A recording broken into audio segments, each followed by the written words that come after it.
¿Qué tal? Bienvenidos a las noticias en DW. Los saluda Silvia Cabrera desde Berlín. Comenzamos en Ucrania. El gobierno de Volodymyr Zelensky aseguró este lunes que ha reconquistado el pueblo de Robotine en la línea del Frente Sur, donde sus fuerzas han centrado una contraofensiva contra el ejército ruso. Titulares. La bandera azul y amarilla ondea sobre el pueblo de Robotine. Las tropas ucranianas avanzan mientras intentan cortar las defensas rusas plagadas de minas terrestres. Mientras, Moscú afirma haber destruido un almacén ucraniano de proyectiles aéreos.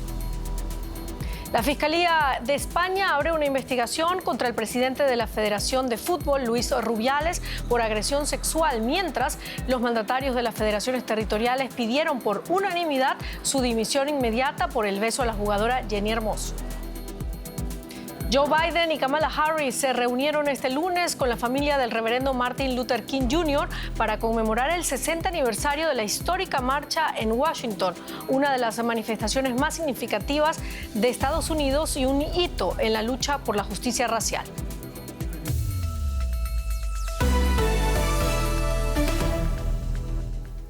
Después de semanas de combates, las fuerzas ucranianas han logrado romper las líneas defensivas rusas en la región de Zaporilla, al sureste, para retomar más territorio. El lunes, el Ministerio de Defensa de Kiev anunció que había recuperado por completo la aldea de Robotine. Al sur de Robotine se encuentra la ciudad estratégica de Tokmak, un crítico cruce ferroviario para el ejército ruso. Ucrania ha estado presionando para llegar al mar de Azov en un esfuerzo constante por dividir a las fuerzas rusas y cortar el puente terrestre hacia Crimea. Sin embargo, los logros de Kiev han sido lentos a medida que avanzan a través de las posiciones fuertemente fortificadas de Rusia y vastos campos de minas. La lucha fue feroz y el precio se pagó con sangre.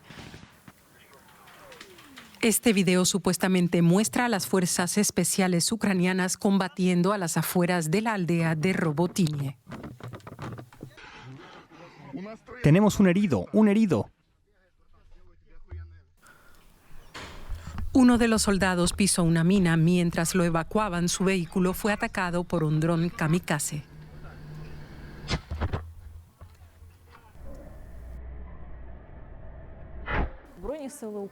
Las Fuerzas Armadas ucranianas continúan su ofensiva en el sur. Tras la liberación de Robotine, nuestras Fuerzas Armadas se mueven al sureste de esa localidad. Robotine es liberada, pero grandes partes de la pequeña aldea yacen en ruinas. Este video fue publicado por una de las unidades que tomó la aldea. Estos civiles habían resistido durante semanas en medio de los combates. Psicológicamente fue muy difícil cuando se agotó el agua, cuando se cortó la luz. Luego se acabó el pan. Plantamos un huerto, de lo contrario teníamos que correr en busca de comida entre los bombardeos. Ahora las fuerzas ucranianas siguen avanzando. Ante ellos se encuentra la próxima línea de defensa rusa. Trincheras, túneles y posiciones de tiro protegidos por amplios campos de minas. Campos que deben ser despejados poco a poco mediante explosiones. Un trabajo tedioso, lento y peligroso. Y analizamos ahora la situación en Ucrania con Marina Mirón, investigadora experta en defensa del King's College de Londres. ¿Qué tal? Gracias por estar con nosotros. Bueno, Robotine ha sido liberada, es lo que dice el Ministerio de Defensa ucraniano. ¿Qué significa realmente este hecho? ¿Es un avance significativo? Buenas tardes. Pues sí, es bastante significativo por un lado para la moral de las tropas, porque ya llevan 2 meses intentando de tomar este pueblo. Precisamente por la línea de defensa rusa tenían dificultades y están llevando a cabo sus operaciones de manera muy lenta por las dificultades que se encuentran en el campo de la batalla, como las minas. Entonces, el oeste ha criticado las Fuerzas Armadas ucranianas por ser tan lentos en esta contraofensiva, dicho lo cual, eso puede llegar a mostrar que todavía no han perdido su capacidad de poder avanzar más. Además, este pueblo se encuentra muy cerca de la ciudad clave que se llama Tokmak, y si llegan a tomar esta ciudad, entonces podrían complicar el apoyo logístico para el ejército ruso que se encuentra en Ucrania, sobre todo en la zona de sur y en la zona de oeste. Entonces sería el próximo paso para el ejército ucraniano, pero tenemos que esperar y ver cómo se desarrolla la operación. Ahora están llevando a cabo una operación de limpieza en Robotine. Claro, como usted dice, ha sido un avance lento y en el Frente Sur ha sido un avance limitado, lo que ha provocado un debate político sobre si la contraofensiva está teniendo éxito. Justo ahora que termina el verano europeo, ¿es posible pensar en avances importantes antes del invierno? Es bastante difícil porque los carros de combate que tienen las tropas ucranianas, por ejemplo, pesan 65 toneladas por ahí. Entonces, cuando empiezan las lluvias, pueden atascarse en el lodo. Este es el problema que tenían los rusos al principio de la guerra. Entonces, es de esperar que no podrán llevar a cabo operaciones ofensivas, pero se queda por ver. Y por supuesto, lo que les falta también es fuerza aérea, lo que hace las operaciones ofensivas aún más difícil para los ucranianos. Sí, claro. Es verdad que están utilizando drones, pero con lluvias y todo, con niebla, es difícil para utilizar los drones para reconocimiento.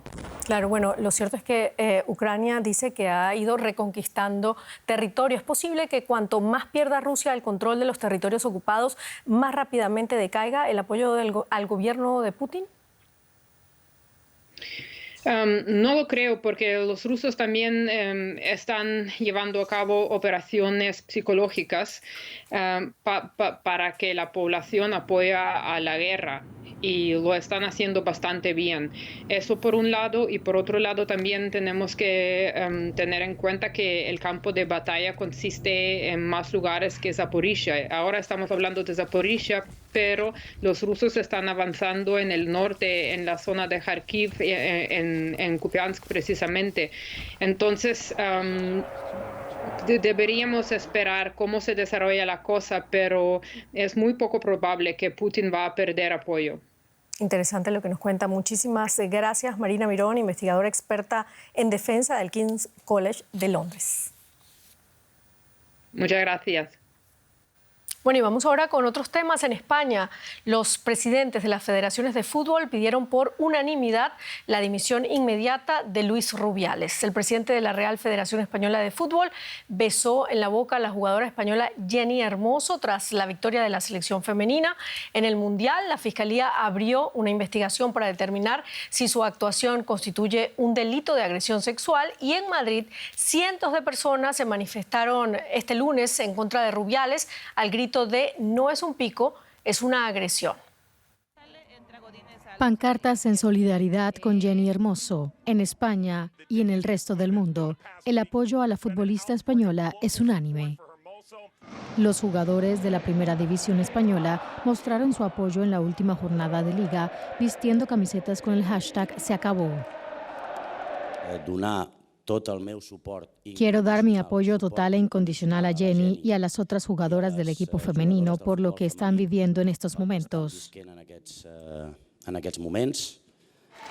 Los principales patrocinadores de la selección retiraron su apoyo después de que las jugadoras abandonaron el equipo en protesta. Incluso el gobierno español se ha involucrado. El gobierno trabajará para que el señor Rubiales no vuelva a dirigir el fútbol español. Ese es nuestro compromiso, esa es la línea de trabajo que vamos a seguir desarrollando. No voy a dimitir. El caso ha abierto un debate sobre los derechos de la mujer. Este acontecimiento desagradable, pues todo el mundo ha querido ir a una, todo el mundo se ha volcado con España, con las mujeres, y creo que es algo positivo. Creo que también pues quita un poco el foco donde tenía que estar, pero creo que todo esto debería haber pasado mucho antes. Ni un día más, se acabó se acabó el que de alguna manera se empañe esa victoria contundente del fútbol femenino con actitudes que son intolerables y que no las vamos a volver a permitir. Entre tanto, la madre de Rubiales comenzó una huelga de hambre en una iglesia por lo que califica de trato inhumano a su hijo. Bueno, en Washington, el presidente Joe Biden y la vicepresidenta Kamala Harris se reunieron este lunes con la familia del reverendo Martin Luther King para conmemorar el 60º aniversario de la histórica marcha en Washington, en donde el líder de los derechos civiles pronunció su aclamado discurso I have a dream, o yo tengo un sueño en español. Biden dijo que Estados Unidos se encuentra en un punto de inflexión en términos de racismo. El mandatario aprovechó para condenar el asesinato el sábado de 3 personas afroamericanas en un establecimiento de Jacksonville, en Florida, en un tiroteo perpetrado por un supremacista blanco de 21 años que posteriormente se suicidó. Y ampliamos ahora esta información con José Díaz Briceño en Washington. José, Biden dijo que Estados Unidos se encuentra en un punto de inflexión en términos de racismo. La pregunta es, ¿en qué medida ha abordado su administración la discriminación y la desigualdad racial y qué resultados concretos ha obtenido? Sin duda, la administración Biden ha intentado presentar algunos de los logros en igualdad racial que ha impulsado en estos años. En particular, el presidente Biden, en un artículo publicado en The Washington Post, hizo alguna mención a 400,000 afroamericanos que no tenían seguro de salud antes de él entrar a la Casa Blanca. También mencionó los logros como la llegada de una jueza afroamericana a la Suprema Corte de Justicia. Y sin embargo, los temas y los retos siguen presentes. El propio presidente Biden habló de un incremento en el odio racial en Estados Unidos, y esto refiriéndose justamente a los eventos que ocurrieron el fin de semana en Jacksonville, en Florida, donde un supremacista blanco atacó literalmente y con intención a una comunidad afroamericana en una tienda donde murieron 3 personas de esa raza. El presidente Biden asegurando que no se pueden confiar, y es por eso que él asegura, a pesar de los avances, es un momento donde una minoría pudiera infligir mucho daño. José, el discurso de Biden se da en el aniversario de la marcha en Washington. Después de 60 años, ¿qué tan cerca está Estados Unidos de hacer realidad aquel sueño de Martin Luther King? Sin duda, el movimiento de los derechos civiles encabezado por el reverendo Martin Luther King cambió la cara de Estados Unidos, pues la segregación racial terminó abiertamente, al menos con las leyes que siguieron a este movimiento tan importante. Y sin embargo, durante el fin de semana, en una convocatoria en el monumento a Abraham Lincoln, la nieta de este gran luchador social aseguró que si bien el racismo sigue presente, la pobreza sigue presente, hay el tema de la violencia por armas y el abuso policial contra los afroamericanos es algo que sigue ahora surgiendo como más y más una amenaza en distintas partes de Estados Unidos. Y esto es importante porque apenas hace 10 años surgió aquí en Estados Unidos el movimiento de Black Lives Matter. Las vidas de los afroamericanos importan, y hay una diferencia importante en lo que perciben los blancos y los afroamericanos sobre qué tan beneficioso ha sido este movimiento. Claro, muchísimas gracias, José Díaz Briceño, desde Washington. Bueno, y nos quedamos en Estados Unidos porque el juicio contra el expresidente Donald Trump por intentar revertir los resultados de las elecciones presidenciales del 2020 comenzará el 4 de marzo del próximo año. Así lo ha anunciado la jueza federal encargada del proceso. La fecha elegida implica que el juicio comenzará el día antes del llamado supermartes, en el que tradicionalmente se celebran las primarias presidenciales en más de una docena de Estados Unidos. En su red social, Trump calificó la fecha elegida como injerencia electoral. Andrés Blumenkrantz con Economía. Andrés. ¿Qué tal? Sí, vamos a hablar de las tensas relaciones entre Estados Unidos y China, donde la secretaria de Comercio estadounidense Gina Raimondo se reunió en Pekín con su contraparte China, mientras Washington trabaja para reducir las tensiones comerciales entre las dos economías más grandes del mundo. La visita de Raimondo, que se va a extender hasta este miércoles, es la última de un alto cargo de la administración Biden en un esfuerzo por reforzar el diálogo bilateral, especialmente en materia de economía y defensa, ya que la tensión amenaza con sacudir las relaciones comerciales entre ambos países con seguras y graves consecuencias para el resto del mundo. Estados Unidos y China se han comprometido formalmente a buscar soluciones en materia de comercio e inversión y a promover los intereses comerciales estadounidenses en China. El acuerdo lo sellaron este lunes en Pekín la secretaria de Comercio de Estados Unidos y su homólogo chino. Hemos acordado establecer un nuevo grupo de trabajo para tratar asuntos comerciales que contará con funcionarios de ambos gobiernos. Y, muy importante, habrá representantes del sector comercial privado chino y estadounidense. El objetivo es buscar soluciones a los problemas comerciales y de inversión y promover los intereses comerciales de Estados Unidos en China. Raimondo anunció además otra plataforma de trabajo cuyo objetivo será, según sus propias palabras, reducir los malentendidos sobre las políticas estadounidenses de seguridad nacional. Washington precisó, sin embargo, que el veto a la exportación de semiconductores avanzados a China no formará parte de las conversaciones. Y pendiente de este tira y afloja entre China y Estados Unidos está nuestra corresponsal financiera en Nueva York, Ana Nieto. Ana, Raimondo está buscando la manera de estabilizar unas relaciones que se ven cruciales entre las dos economías más grandes del mundo. ¿Ha habido avances en este primer día de conversaciones?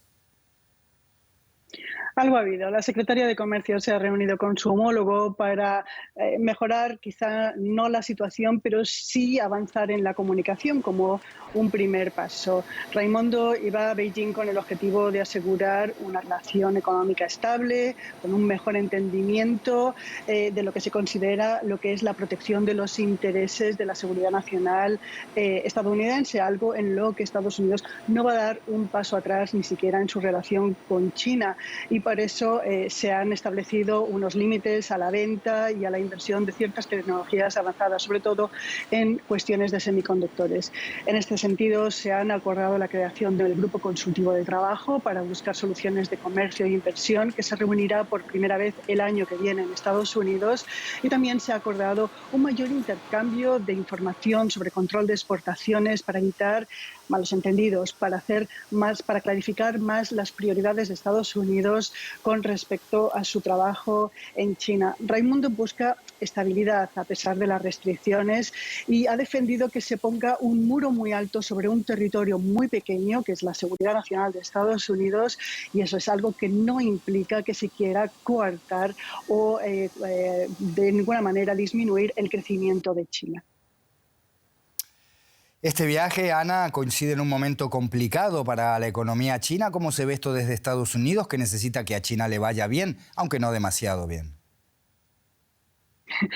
Se ve con preocupación porque Raimondo ha recordado que se mueven 700.000 millones al año en la relación comercial entre los dos países. A Estados Unidos sí que le interesa que haya fortaleza en sus socios comerciales para que esta relación se mantenga.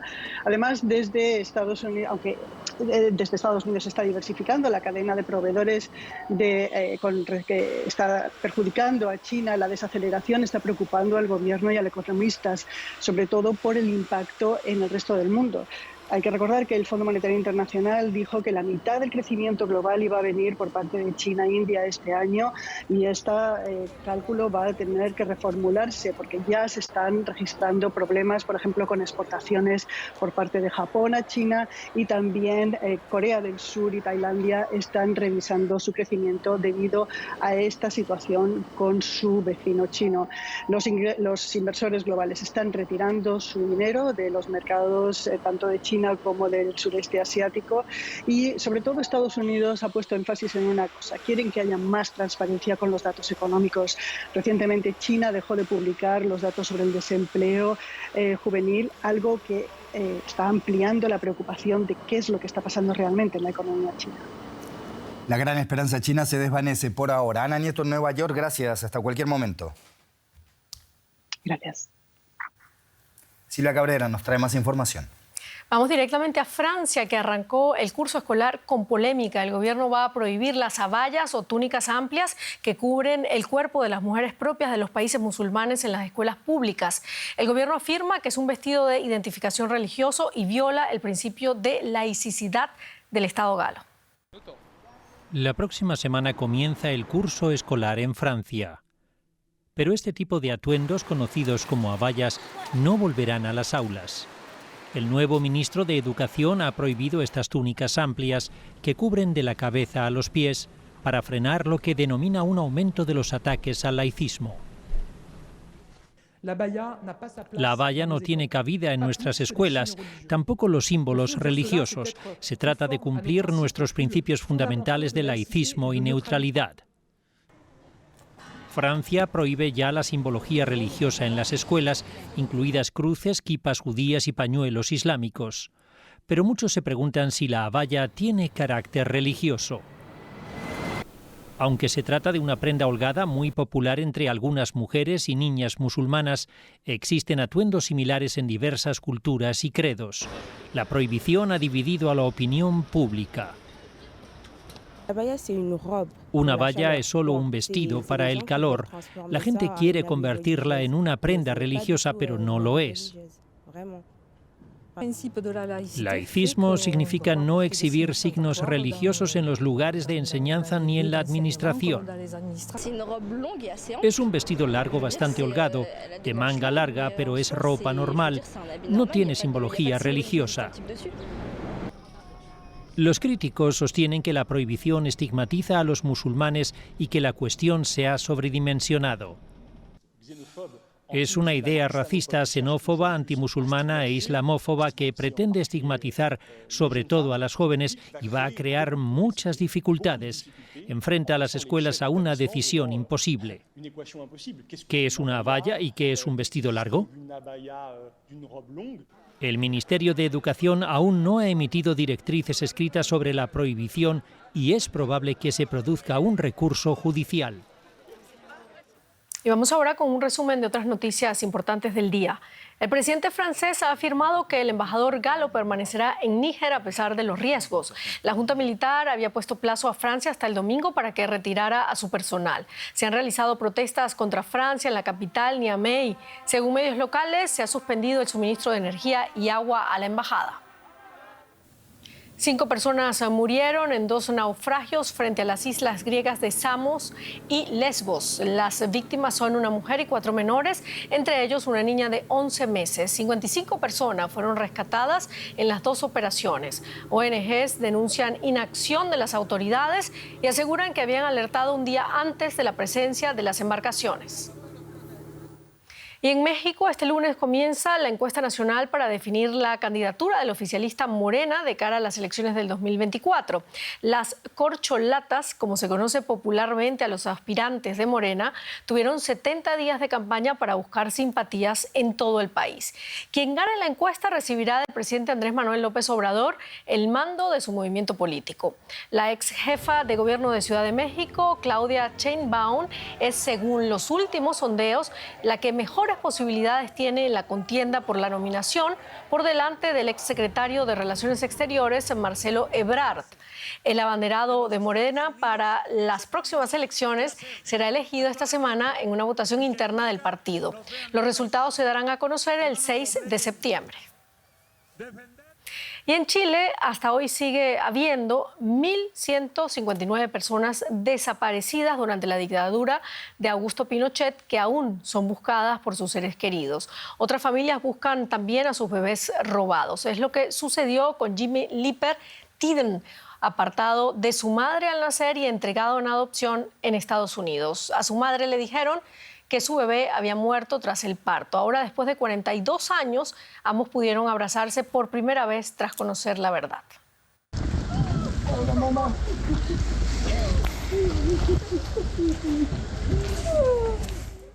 Un reencuentro feliz después de 42 años y sentimientos encontrados. Felicidad por poder abrazar a su madre biológica y rabia por el tiempo robado y por haber sido víctimas de los crímenes de la dictadura de Pinochet. ¿Cómo abrazas a alguien de un modo que compense 42 años de abrazos? Eso es lo que estás haciendo en ese momento. 42 años. 42 años robados a todos nosotros plasmados en ese momento. 42 años. Pero no 43. Nunca 43. En abril de este año, Tyden leyó en el rotativo USA Today una nota que hablaba de un hombre de California que se había enterado de que fue robado de su madre en Chile y luego adoptado ilícitamente por una pareja estadounidense. Un artículo que le dejó pensando acerca de algunas inconsistencias en su proceso de adopción. Tyden se sometió a una prueba de ADN para dar con su familia biológica. Pero para muchas de estas mujeres es casi como un regreso de entre los muertos. Ni siquiera sabían que tenían un hijo. Volvieron a casa con las manos vacías del hospital. El bebé nació prematuro. Se lo quitaron para meterlo en una incubadora y luego les dijeron que él había muerto. No hay tumba. Se fueron a casa con las manos vacías. Con el resultado de la prueba de ADN y con el apoyo de la Fundación Nos Buscamos, Tyden comenzó su búsqueda. Simple y llanamente robaban niños y los vendían. No era para salvarlos de la pobreza o evitar que se murieran de hambre o lo que fuera. Esa era la historia que pintaban, pero la verdadera historia era que estos niños eran robados a familias pobres, mujeres que no sabían cómo defenderse.